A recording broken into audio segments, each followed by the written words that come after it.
Welcome. We are really lucky and very grateful to be joined today by Bean Beanland from the Heat Pump Federation.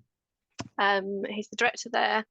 He has a role in policy debate and development with the Department of Energy, Security and Net Zero, or DESNES, as we like to call it, along with the Treasury.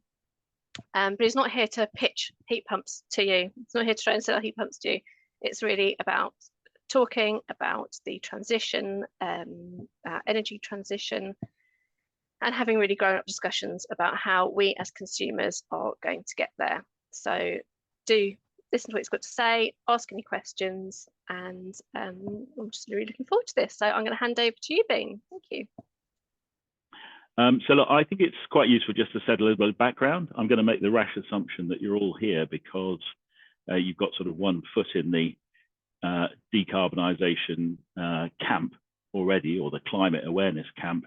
But I do think a little bit of background works nicely. So this very short video, which we'll play in a second, this is the record of temperature anomalies as recorded around the world by NASA over the last I think it runs to about 2016, so 116 years.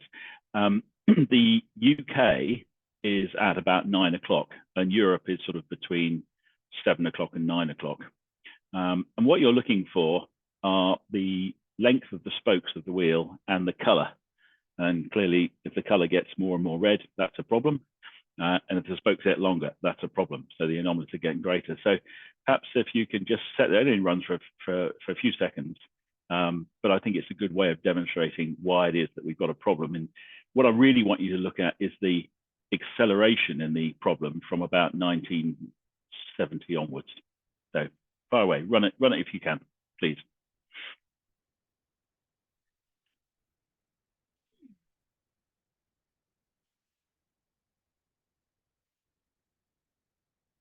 There you go. So you can see that we're getting quite long and quite red and quite intense. And if you compare that to where we started, which is the little image, the smaller image on the right-hand side, you can see that there's been a significant shift, and that the real changes came from the sort of 1970s onwards. And this is just telling us what's happening in the world and why it is that we think that we've got a problem. Next slide, please. So I think it's also useful to understand why it is that electrification is carbon efficient. Most of you will be aware that today was a red letter day, I hope. You've been watching the news that the last of the UK's coal-fired power stations was actually formally switched off at midnight last night. So what that's meant, of course, we've decarbonised our electricity grid in a massive way. Government is, the last government particularly, was frequently saying that we'd done more to decarbonise than anybody else in the G7. This was true, but it was firstly based solely on our electricity generation, nothing else. And we'd only managed to do more than everybody else because we started from such a terrible place. So this image you're seeing on the screen now, this is a screen grab from a little app that sits on our website. You can go onto it. It's called Carbon Watch.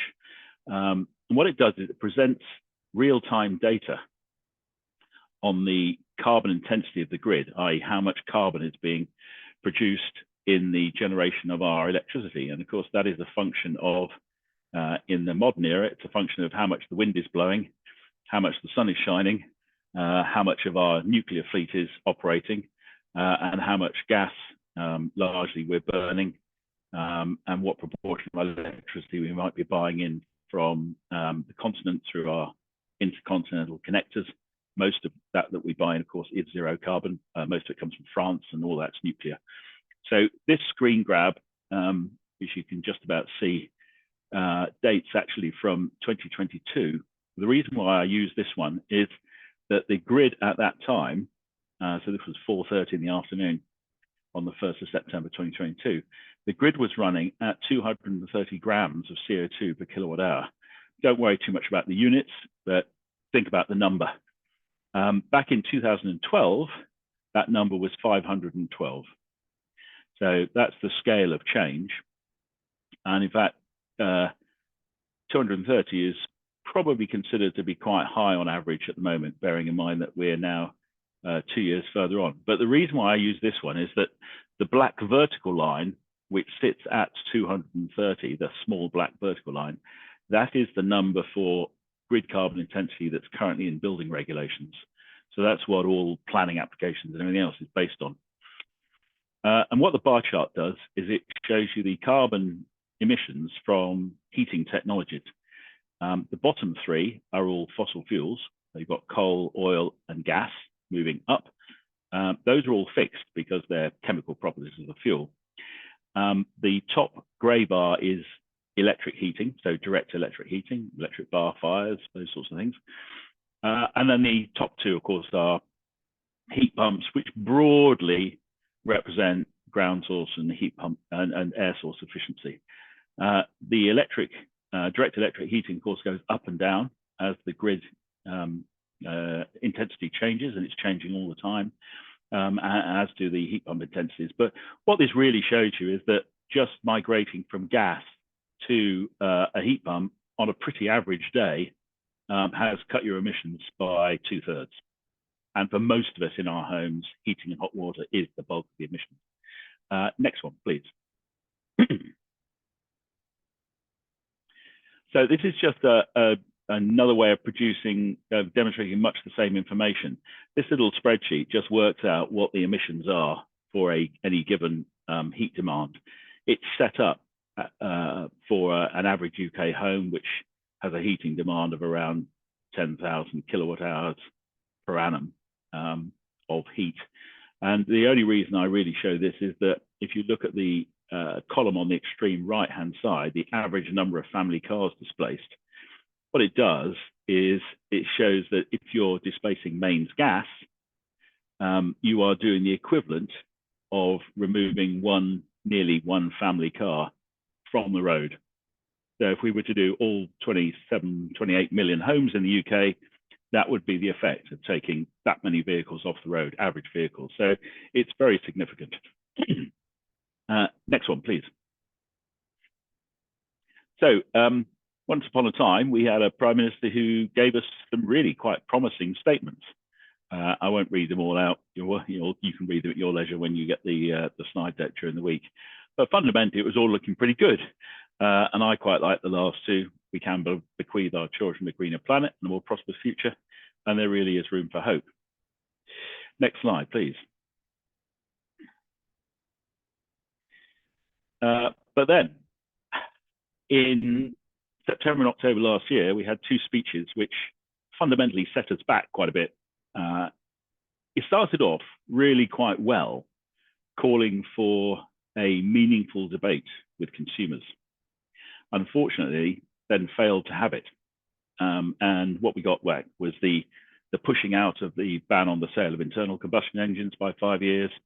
And more importantly, from our perspective, the pushing out of restrictions on replacement of oil-fired boilers or boilers off the gas grid by 9 years, which of course is enormous. And the messaging really basically was that none of this was that important, that you could push it all out into the future and it wasn't going to make any difference. It wasn't going to make it more expensive and what have you. Now, clearly, if we're trying to concertina all of the work we need to do into a shorter time frame, it is going to be more expensive because we're all going to be clamoring for the same labor, which will be inflationary in its nature. So that was very unfortunate. But you can see some of these statements look quite promising. You know, we need sensible green leadership, politics that's transparent. You know, that's all good, but unfortunately, we didn't actually get the content. Next slide, please. And the result was that when we came to the election this year, both party manifestos included, well, each of them included one of these statements. And I'd sort of challenge you to identify which is which, because they're both saying exactly the same. So they're putting emotion into this whole debate. And I would suggest to you that emotion and sensationalism are both far from constructive when we're trying to create a narrative that encourages consumers to think highly positively about the transition, about the outcomes that it could deliver, because I think we could deliver some really sensational outcomes if we have the will to do so, if we have the political leadership to do so, and if we can rise to the challenge. Next one, please. So we got some promises in the election campaign, some of which has gone really very well. So the new government has come out of the blocks really quickly with macro energy statements. Offshore wind, CFD auctions gone very well. Onshore wind planning bans supposedly lifted. Haven't seen the evidence yet, but supposedly. More solar and the creation of Great British Energy.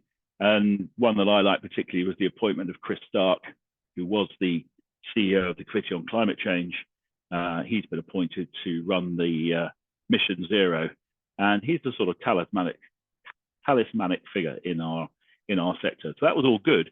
But on domestic energy, we've had absolutely nothing, deafening silence.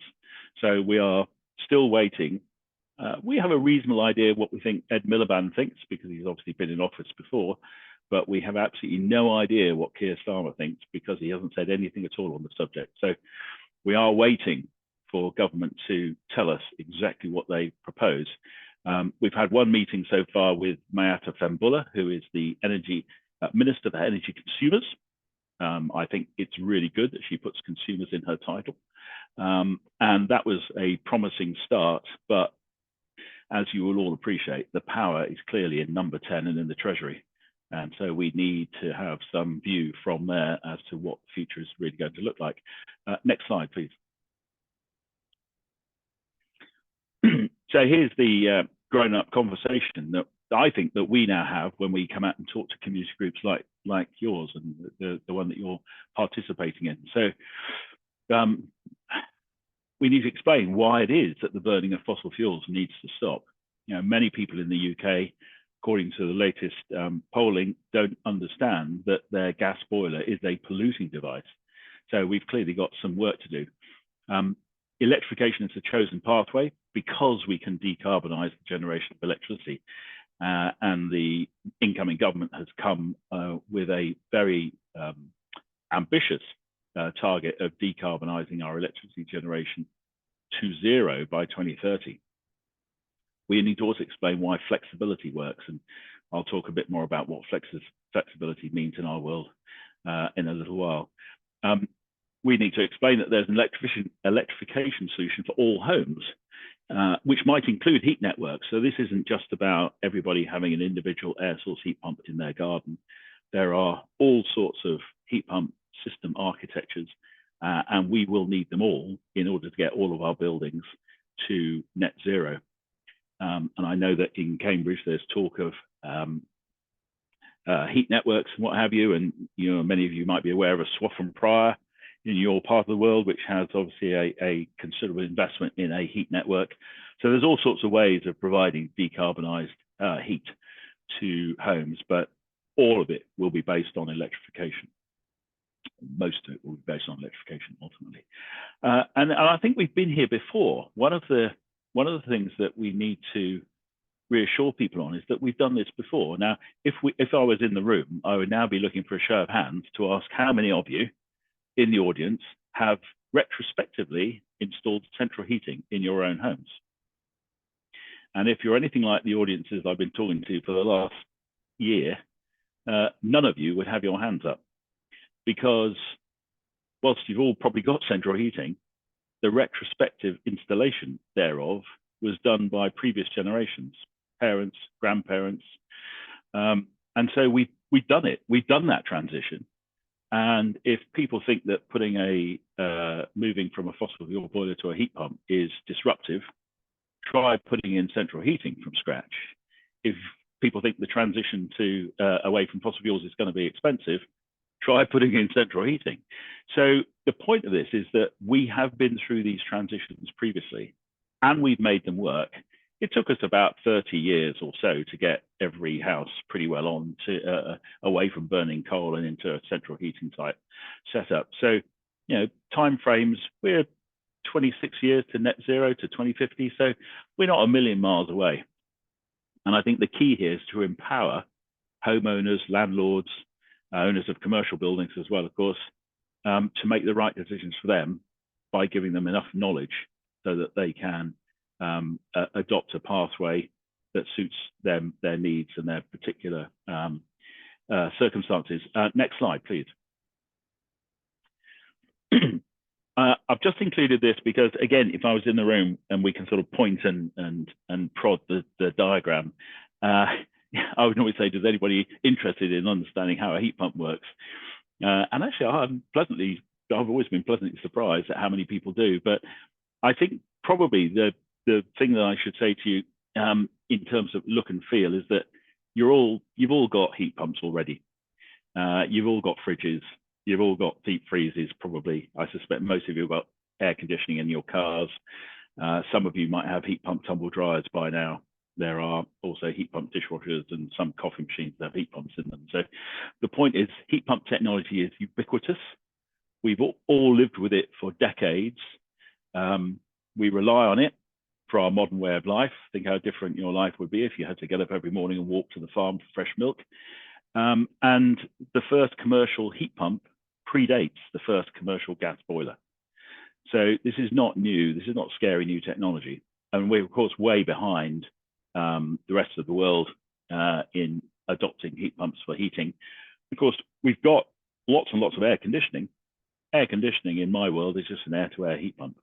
So this isn't scary technology. And the best way for you to think about how it works in terms of generating heat, the inside of your fridge is cold.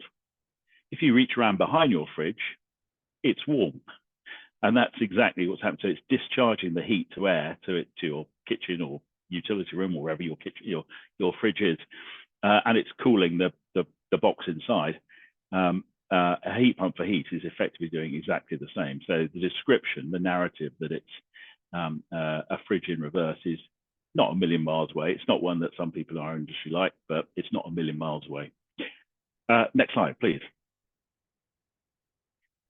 So just a quick snapshot of what they look like. Most of you are probably familiar with the units on the left-hand side of the screen there. Those are pretty standard Nordic, as it happens. They're Swedish machines. The twin fan unit is just obviously a bigger device, bigger output for larger homes. The one on the extreme right-hand side, hope you got the right one, that sadly is not being made anymore. But the reason I leave it in is because if you look at the form factor, it's completely different. And when that's painted green and it's in a rural garden, it looks like a Clargester. It looks like a composter, I mean. So, we can make these devices much more visually appealing. The unit in the middle at the top, the rectangular unit, that's a domestic scale ground source heat pump, which is about the size of a standard washing machine. The purple device, that's the Octopus Cozy. I was clearly making a marketing statement. And I've included the three at the bottom. They're obviously bigger machines. They're about the size of an upright freezer. The unit with two heat pumps, you can see two devices effectively stacked on top of each other. That's a ground source heat pump for much bigger homes. The reason why I've shown the other two is you can see they've got cylinders built into them. Now, the one in the middle actually does instantaneous hot water. So it is a direct combi boiler replacement. So when people say you can't replace a combi boiler with a heat pump, actually you can. It's expensive, and you probably wouldn't, do it in homes that have 3+ showers because the flow rate is relatively low, but it is a direct replacement. So there's a whole range of technology options. I think really that's what we're describing here. Next one, please. So we're now into myth territory. Some of you may have read, you can't put a heat pump in unless you've got underfloor heating. You can't use radiators. I'm going to have massively big radiators. None of that is true. Underfloor heating is really good news for any type of heating for a couple of reasons. First of all, it keeps the flow temperature of everything down low because you don't want to overheat the floors, of course. And there's a psychology to the human body that says if you're in a room where the air temperature is 15 or 16 degrees, so it's a bit cool, but your feet are warm, you won't feel uncomfortable. You'll know it's cool, but you won't be uncomfortable. Conversely, if you're in a room where it's 23, 24 degrees, but your feet are cold, you will actually feel uncomfortable. It's one of the reasons why we are having such great success putting underfloor heating into churches, because if you can keep people's feet warm, they are quite happy usually to stand and have their coat open or whatever, but they will feel more comfortable. And we don't have to worry about the air temperature necessarily so much. So look, really what we're saying here is any emitter type. Emitters are just the way we get the heat into the building. So it could be a standard panel radiator. It could be an upright column radiator, traditional cast iron potentially. Could be underfloor heating. Could be trench heaters under the windows. And the unit in the middle is a fan coil, which is what you see if you look up in a shop to the grill in the middle of the ceiling. That's the unit that sits behind, and it's just another way of getting heat into the building. So any type of heat emitter. And in terms of radiator sizing, if I suspect most of you have probably got gas boilers, if your heating system was sized so that your gas boiler, which is now since 2005 is a condensing device, so it's now mandated that we are fitting condensing boilers because of their higher efficiencies, but they're only condensing and they're only therefore of higher efficiency if the flow temperature, i.e. the temperature that goes out to your radiators, is 55 degrees or less. Most boilers are still being shipped from the factory preset to 60 or 70 degrees. And the reason why this is important is that it means that the units are not in condensing mode, and therefore they are not achieving the 92, 94% efficiency, probably more like 80. And most of us don't realize that because we're not told. Yeah. The reason why this is important is that if the radiators are correctly sized for a boiler operating in condensing mode at 55 degrees, they are already beautifully sized as an entry point for a heat pump. So this myth about having to massively oversize your radiators just isn't true. And in fact, the ministry has just commissioned some work from a team at University College London. They've analyzed data from nearly 5,000 gas-fired boilers and have found that the majority of them, you could wind the flow temperatures down to 55 degrees quite comfortably with no changes to the radiators at all. And therefore, if you put a heat pump in, you wouldn't have to make any changes. And if you can accept that the heat pump would run at slightly higher temperatures in the depths of winter, so 60 or 65 degrees, you're actually at something like 80% of homes not requiring any changes to their heating, their emitter systems at all. So clearly there are going to be some places where that isn't true, and there will be some changes required. But I suspect those are properties where they've already got cold spots because the radiators are probably undersized for the boiler as well. Next slide, please. This one is just really true. Look, any building type. So again, the myth here is you can't put heat pumps into period and listed buildings. Absolute nonsense. I spent 8 years as an installer working predominantly in period and listed buildings, and I've actually just had a power cut, but fortunately I'm on my phone, so I think I'm okay. Putting heat pumps in listed buildings is absolutely fine.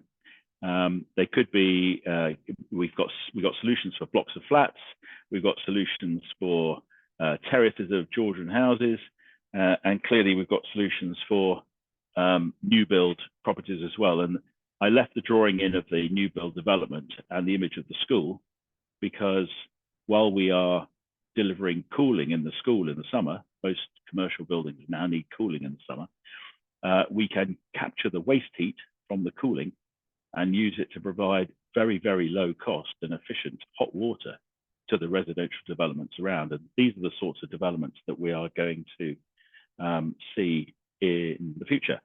Next slide, please. Okay, so again, a little bit of the visuals, and you can see that we're going quite a long way now to trying to deal with some of the visual impact. There are plenty of people who think that heat pumps aren't the most attractive devices around, and they could be right. Obviously, I quite like them. But if you're off the gas grid, you've probably got an oil tank or a cala tank. again, not the most attractive devices. And you can see in those images there of those various heat pumps that painting them, color coding them to their surroundings, skinning them with vinyl prints are making them that much more visually attractive. And there is the mighty red painted green looking like a composter. Next one, please. And here's the reassurance on listed buildings. All of these buildings are running solely on heat pump technology. Some of you may recognize the one in the bottom, in the middle. It's not a Cambridge building, unfortunately. Sorry about that. It's actually Bath Abbey. And the reason I've included that is that people tell me heat pumps aren't sexy.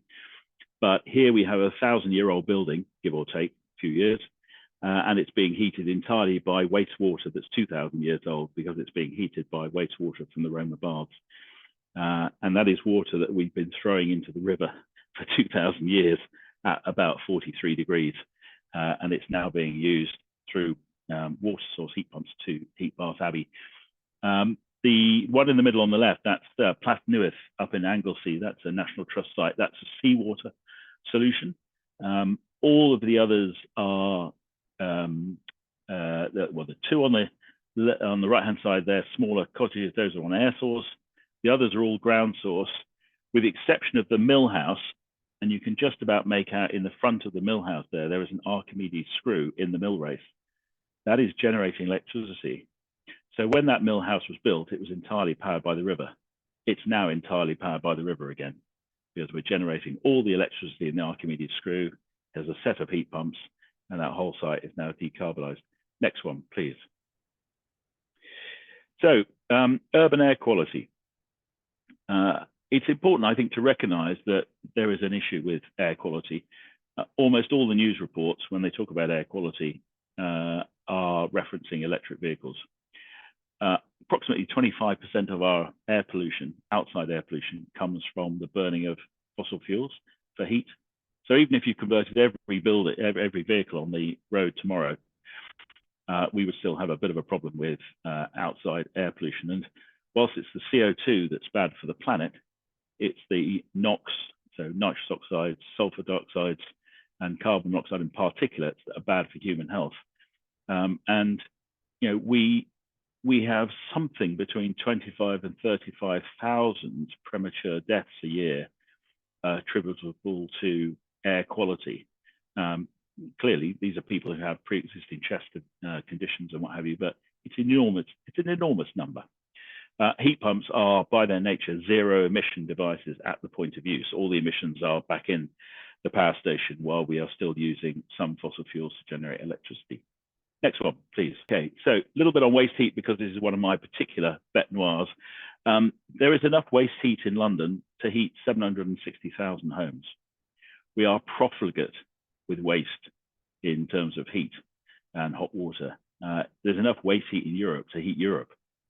And this is something that has to change. And there are some very big sources of waste heat. Clearly, power stations are big sources of waste heat. The top one there is Sizewell. We've got a plan to capture some of the heat from Sizewell and use it to heat the nearest village, town. Peaking plant, so that is gas-fired plant, tends to be that we bring on when the grid is under pressure. That's again an enormous source of waste heat. Sewage farms, again, massive sources of waste heat that we can scavenge. And the small image on the other side there, that's a transformer cabinet, electricity grid transformer cabinet. The reason I've included that is that they get less efficient when they get hot. And so if we can scavenge some heat from them, not only do we get the heat, but we also improve the efficiency of the transmitter. So all of us are going to have to be much more careful about waste heat.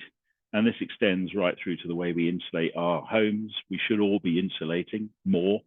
That doesn't necessarily mean that you've got to go to the whole extent of external and internal wall insulation or anything to that level. But we should certainly all be doing our attic spaces, and we should all be doing as much as we can to deal with draft. Draft for buildings is like wind chill for you and I.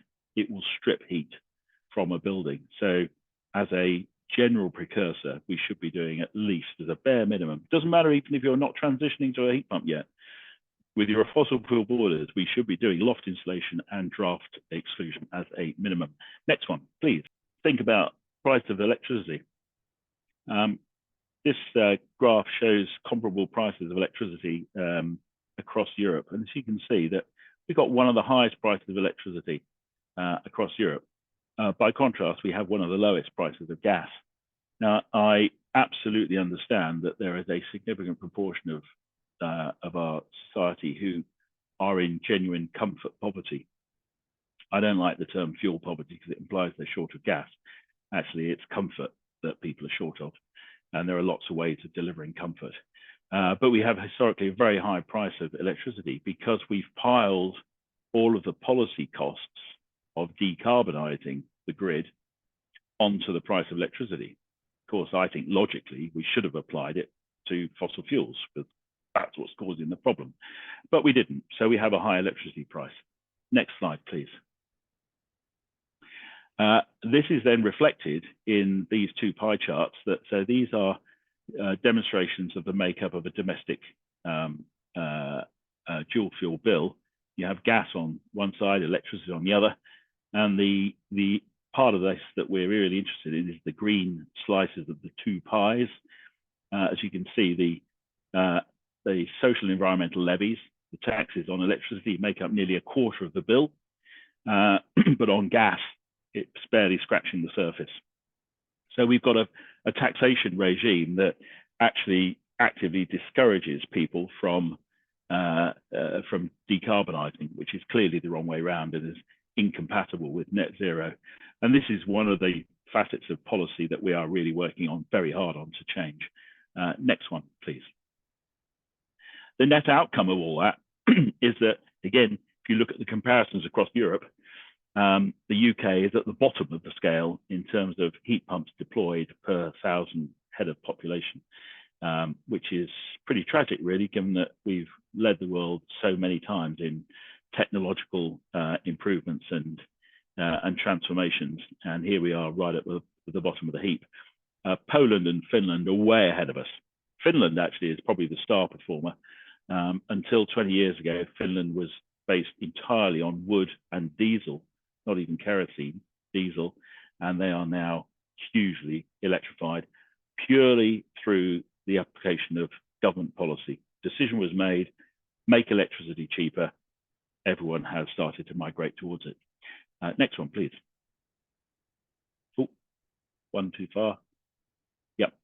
Just a little one here on why heat is hard, and I've sort of covered most of this, in that the UK has for a long time relied on relatively cheap gas. You know, we found huge gas reserves in the North Sea, and government, understandably at the time, thought here's an opportunity to displace coal.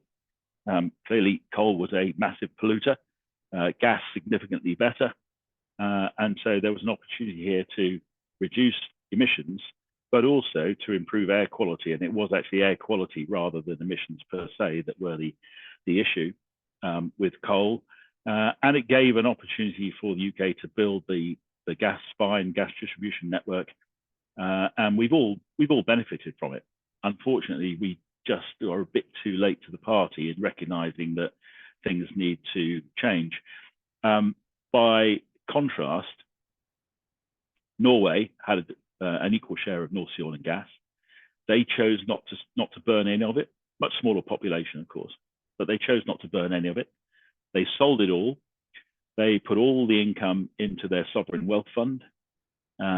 Population of just over 4 million people now owns 4% of globally traded stock. That is their dividend from North Sea. Our dividend, I'm afraid, is continued leaky buildings, because we conned ourselves that because the fuel was cheap, we didn't need to look after it. On the plus side, we've now got standards, improving standards to try and do something about that, governed largely by MCS, Microgeneration Certification Scheme. And we have a new low carbon heating technician apprenticeship, which received one of the King's Awards in the coronation. So yeah, we are doing what we can to change the workforce's mentality, to get them to a point where they are thinking about the quality of everything they do. And that's not a criticism of the existing plumbing workforce, just that they've never been taught that that efficiency should be front and center in everything they do. Next one, please.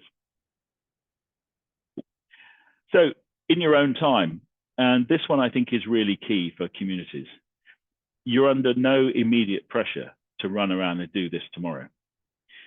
Firstly, it's really important that we don't start prematurely ripping out anything. So this only really becomes appropriate for people when they're having to change their boilers. Clearly, there will be some people who make an earlier decision, which is fine. But for most of us, the decisions are to be made when the boiler is coming up for replacement.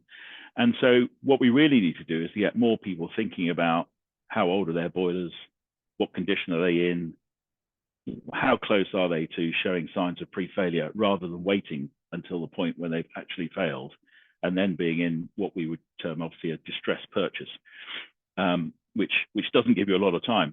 So there are things that you can do in your own time. You can adopt each technology at the right time for you. No premature removal of anything.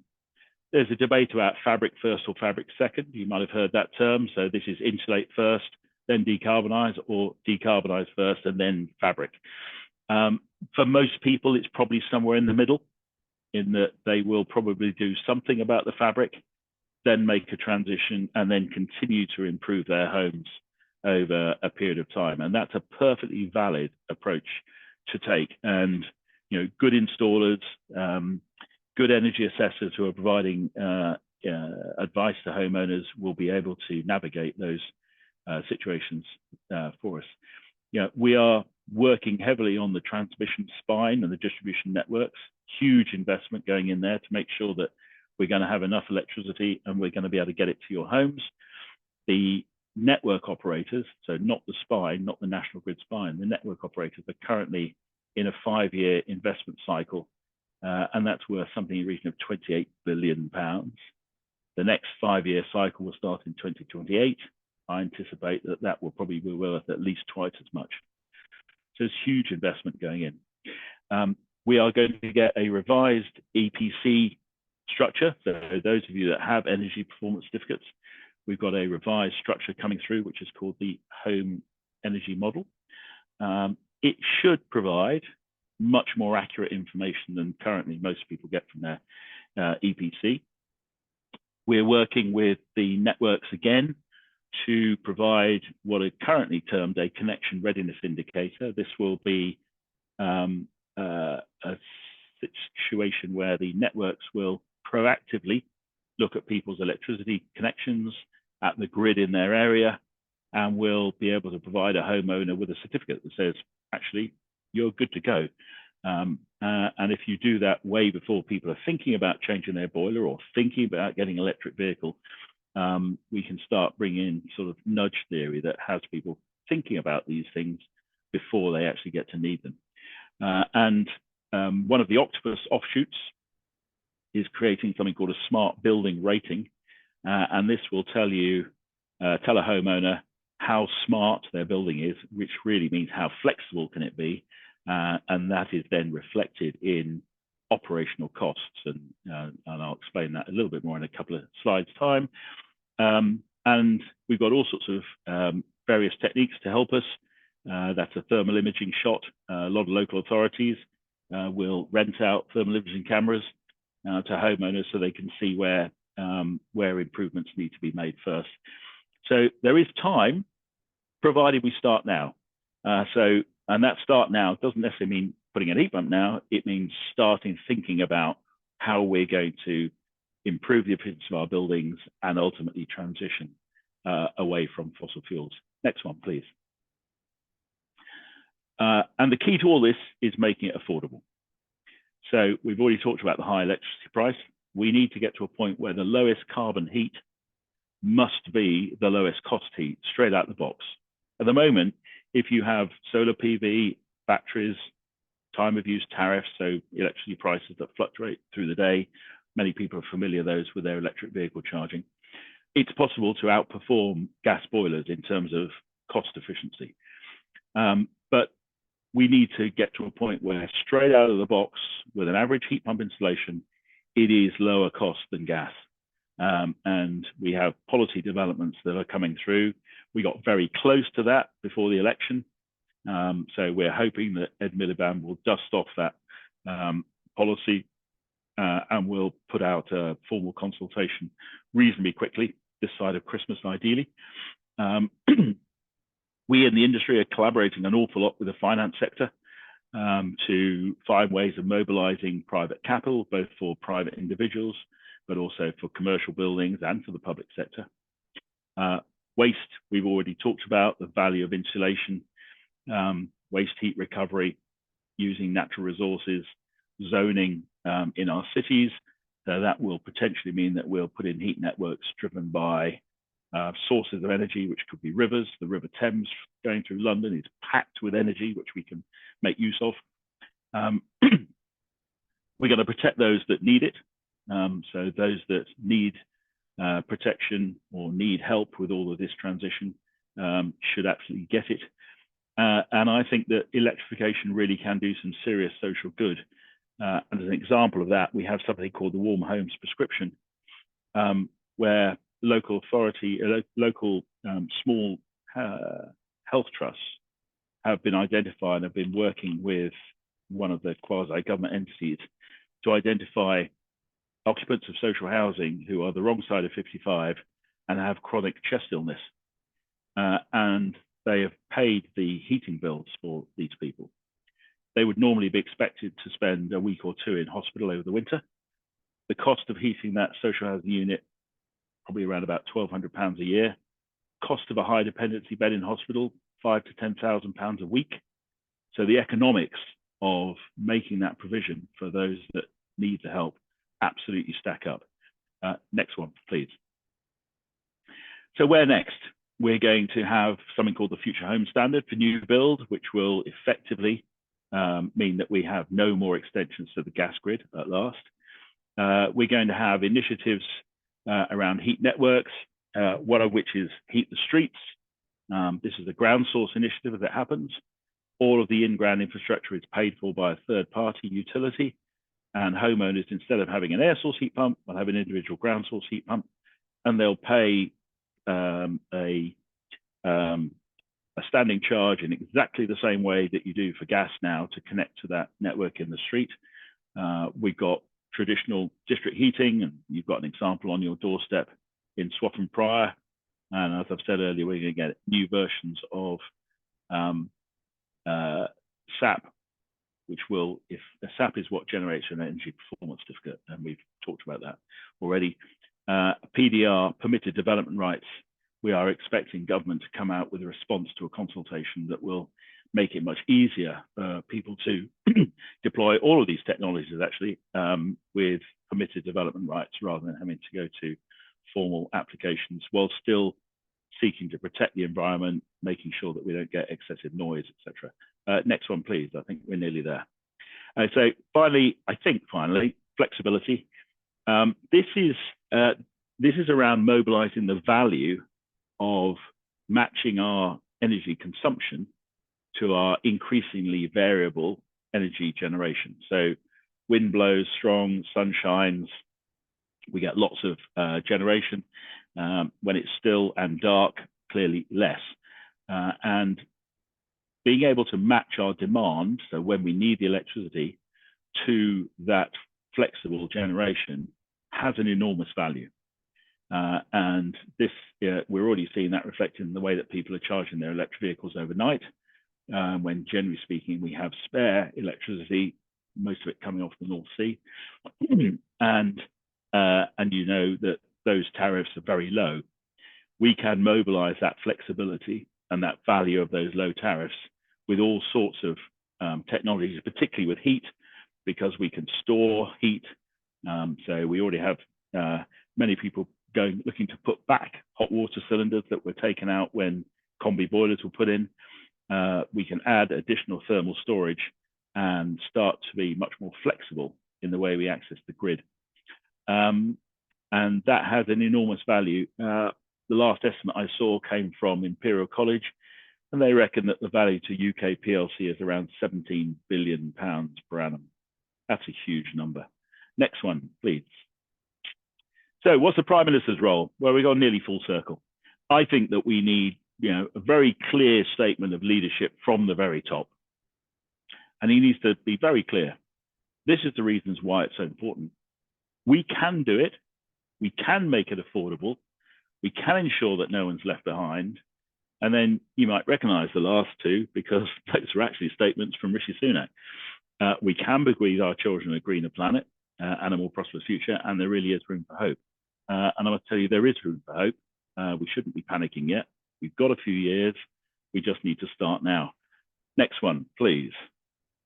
And I'm down in Wiltshire, so this is one of my favorite shots.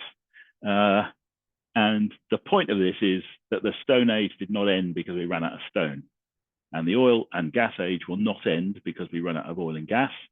And we need to recognize that actually our sole provider for energy could be the sun.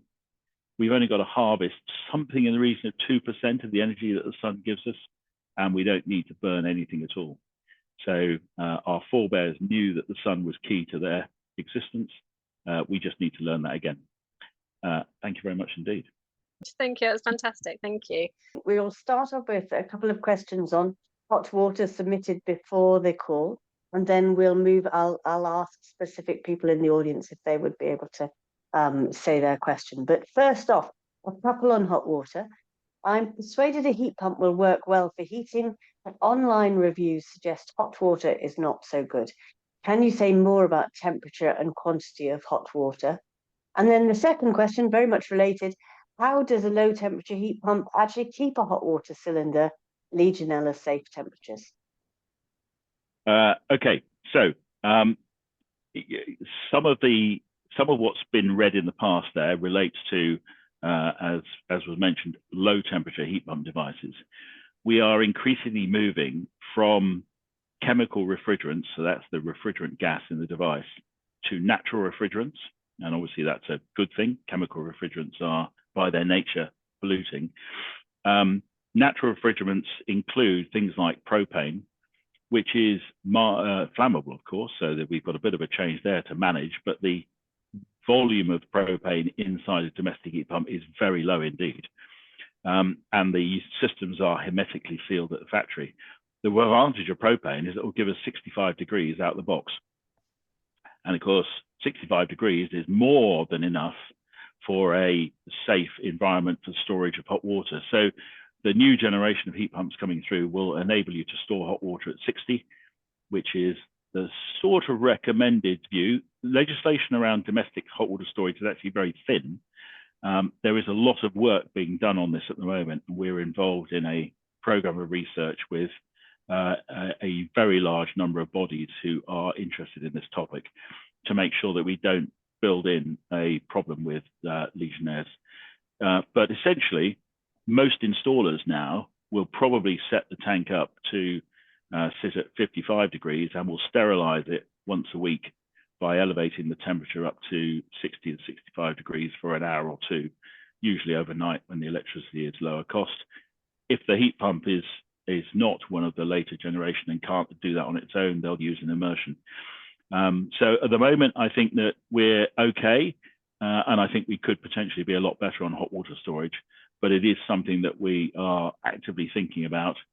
In terms of volumes and making sure that we've got enough, clearly that's just a question about matching the storage volume, so the cylinder size, and the recovery, the speed at which we can recover the temperature in the cylinder as water is being used.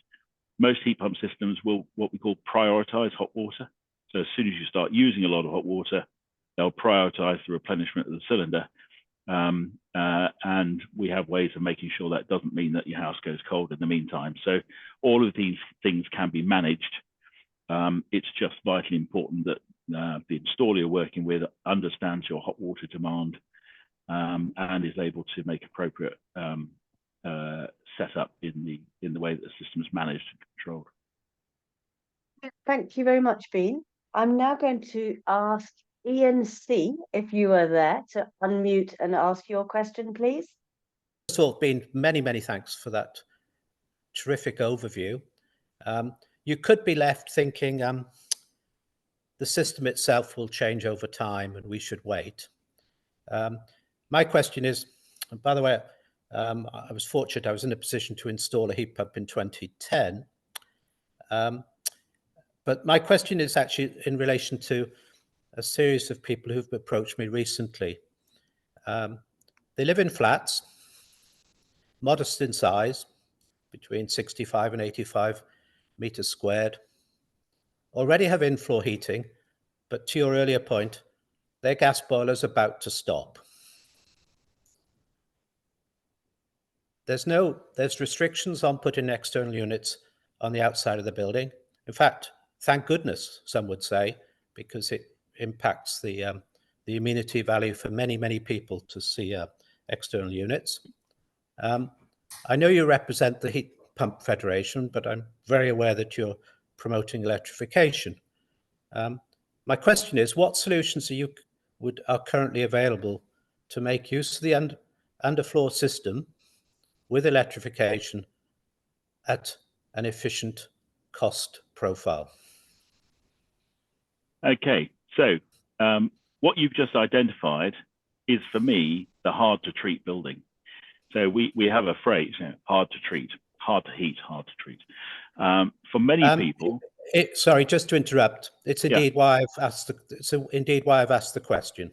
Yeah, no, I absolutely get that. And I'm searching for solutions.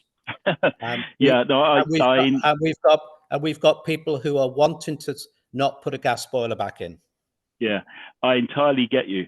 But as I say, you've identified the hard to treat building, and we're actually working on a new podcast. I can't give you the details yet because we're not quite ready to publish them, but one of the episodes will talk about flats because it's a topic that comes up all the time. So if people think hard to treat buildings is a grade 1 listed mansion house, it isn't. That's easy. Well, it's not easy, but it's doable. The hard to treat building for me is, or hard to treat home, I should say, is the 10th floor flat in a stack of 20 privately owned leasehold flats, where realistically, you are going to need to get the whole block to want to do the same thing at the same time and to make the investment. Because you're right, there is no other way of getting the technology in. We can decarbonize stacks of apartments, and in fact, local authorities are doing this, and housing associations are doing this in social housing all the time. And of course, there you've only got one customer because the social housing provider says we're going to decarbonize that block, and everybody gets the treatment. So you've identified the one that is a challenge. There are one or two things that could be done in the meantime. So clearly the problem with moving to an electric environment where you had, for instance, an electric boiler is a problem because of the price of electricity. And having space for batteries, of course, is a problem in a small apartment. So you can't use that. But there are things that could be done. Now, don't ask me how the economics might stack up, because the answer is I don't know, because I've never analyzed it. But some of you may have heard of a company called Ripple. Ripple builds socially owned zero carbon generation, so wind turbines, solar farms. And the dividend from people who invested in Ripple, the dividend is cheaper electricity. So you could envisage investing in enough Ripple shares to get you a low enough price for electricity to swap your gas boiler out for an electric boiler and not be worse off. I'd no idea what scale of investment would be required, and I suspect it would be considerable, but it might be less than decarbonising the apartment. So it's a challenge at the moment, and it's one that we will almost certainly get to with the growth of heat networks.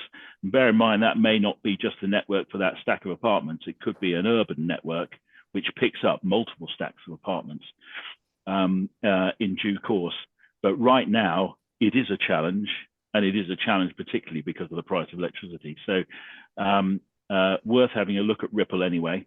I've got friends with all electric houses, and I know that they are looking at making investments in Ripple. So that is possibly one route that might be open to you. But yeah, it's tricky. Flats, privately owned flats, are currently the difficult one. Thank you. That's helpful. Can I, Siobhan, can I just highlight the link I've put on the into the chat? It's in today's Guardian, actually. Chris Stark was mentioned, and we're obviously pleased that he's in position. I'm really pleased to see Fintan Lay's position as well at NESO. We've got a forthright person talking about the fact that net zero doesn't have to be completely free of gas. Gas is part of the transition, and I'm delighted to see the article. And every day I'm so encouraged about the momentum that this government is getting with the right people in the right positions, and the future does look bright. Thank you. Yeah, you're right. Thanks very much, Ian. Fintan Sly is very realistic, and you're absolutely right. I mean, there is going to be gas in the system one way or another for a couple of decades at least. And it may be that net zero 2050 still includes some gas with carbon capture and storage. I just don't think we're quite in a position to know how well or how economic CCC, carbon capture and storage, CCTS, will be. And that will determine how much gas we've got left in the system. But yeah, you're quite right. Realistic approaches is what we need. Someone raised a concern that their parents had a heat pump which had lots of problems. They'd heard lots of bad stories. How and why, and how can people trust that they have got a good installer, and how do they know what a good install looks like?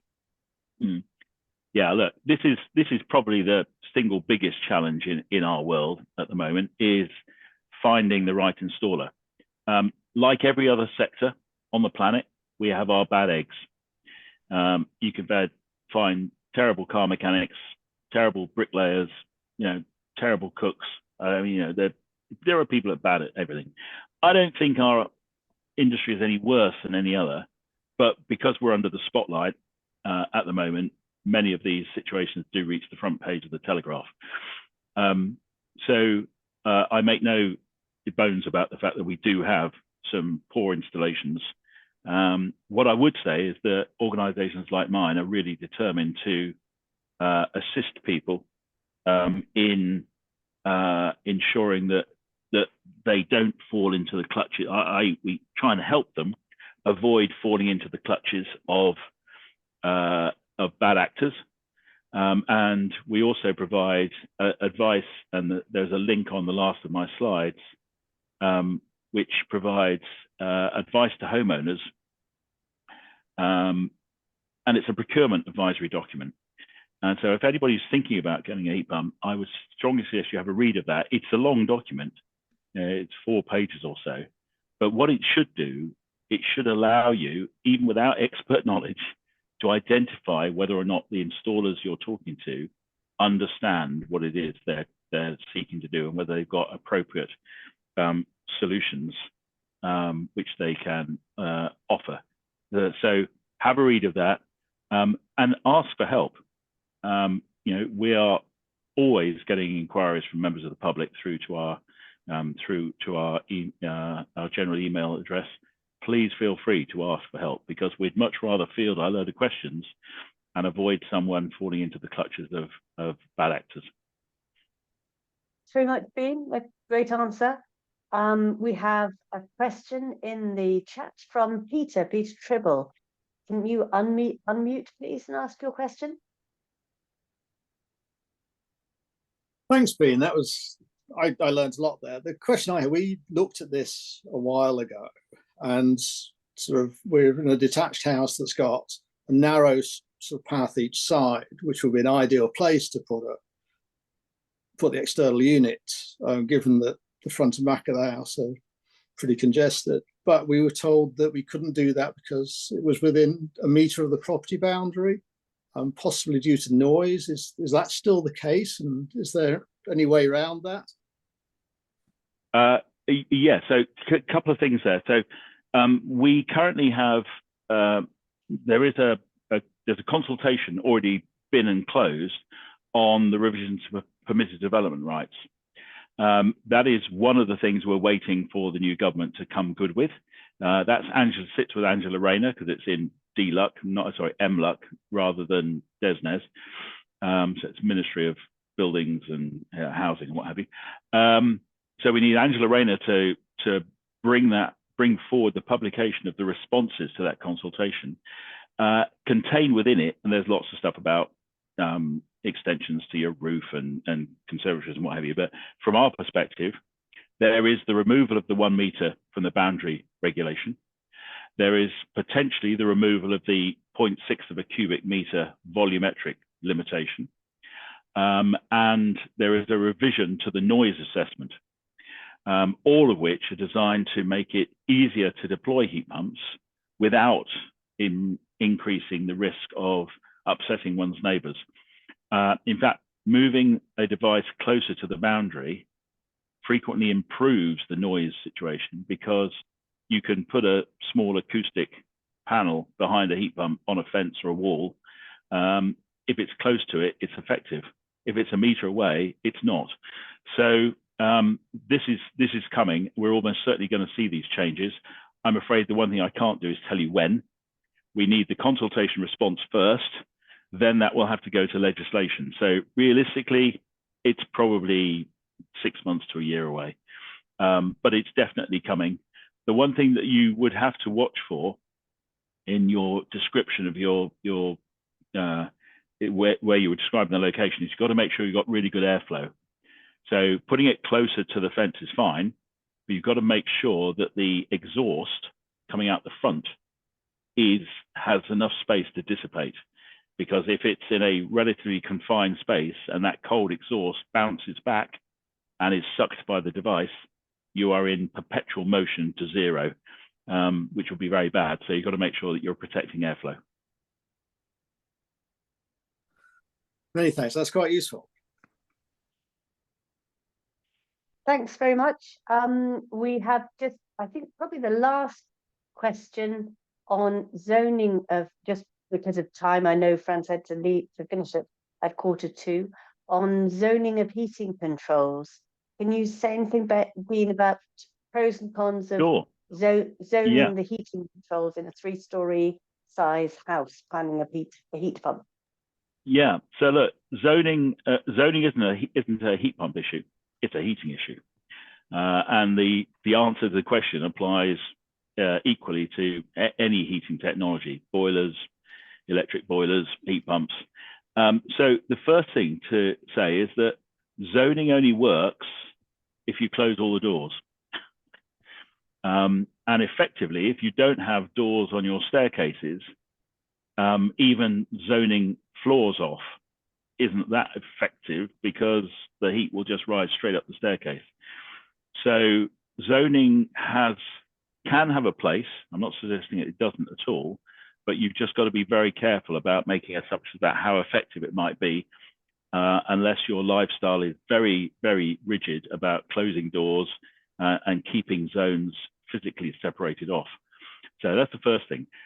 What I would suggest is that if your radiators are sized correctly, and it's not a question of oversizing, if they're sized correctly, and again, doesn't matter what technology you're using to drive them, then it's perfectly possible to ensure that you have appropriate temperatures in bedrooms, for example. Most people like to sleep a little cooler, but you want it nice and warm in the bathroom when you pad in your bare feet in the middle of the night.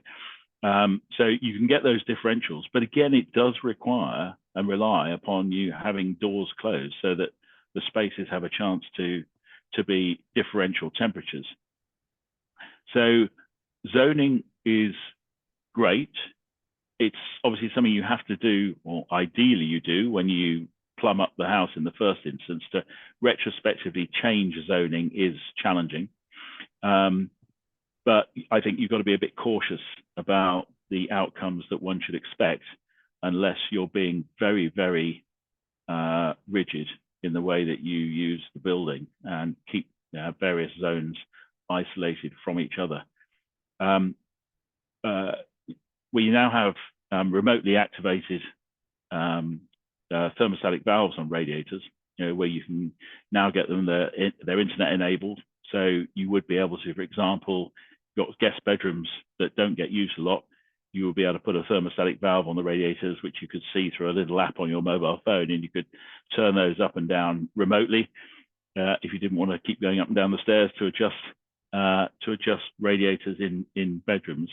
I think that's probably for most people going to be more effective than trying to think about full-blown heat zoning. Now, I don't know whether that's particularly what you were hoping to hear, but I'm really basing that on the experience that we had when I spent 8 years installing systems for consumers. Great, thanks very much. Well, I'm not sure if the person who put the question is here with us, but because it's a question that was submitted beforehand, but I think that seems like a very full answer. Thank you, everybody, for coming along. Thank you, Bean, for coming and giving us a fascinating talk. It was really brilliant. We're very lucky to have had that.